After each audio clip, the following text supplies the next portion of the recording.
Hi అండి. ఈరోజు దోసకాయ పచ్చడి ఎలా తయారు చేసుకోవాలో చూద్దామండి. ముందుగా ప్యాన్ పెట్టి పచ్చిమిర్చి డీప్ ఫ్రై చేసుకొని కొన్ని పల్లీలు వేసుకోవాలి.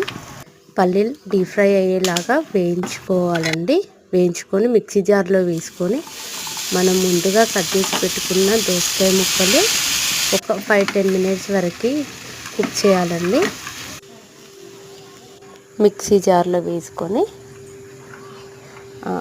కొన్ని వెల్లిపాయలు, చింతపండు, సరిపడా సాల్ట్ వేసుకోవాలండి.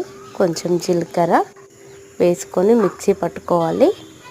ప్యాన్ పెట్టి కొంచెం ఆయిల్ వేసుకొని జీలకర్ర, ఆవాలు, కొంచెం శనగపప్పు వేసుకోవాలండి. వేసుకొని ఫ్రై చేసుకోవాలి. కొంచెం ఫ్రై అయిన తర్వాత మనం ముందుగా రెడీ చేసి పెట్టుకున్న ఎండుమిర్చి వేసుకోవాలి. కొంచెం కరివేపాకు వేసుకొని ఫ్రై కానివ్వాలి. ఫ్రై అయిన తర్వాత కొంచెం పసుపు వేసుకొని కలుపుకోవాలి.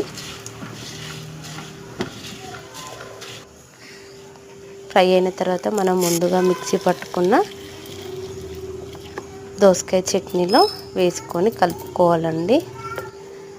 అంతే అండి, దోసకాయ పచ్చడి రెడీ అండి.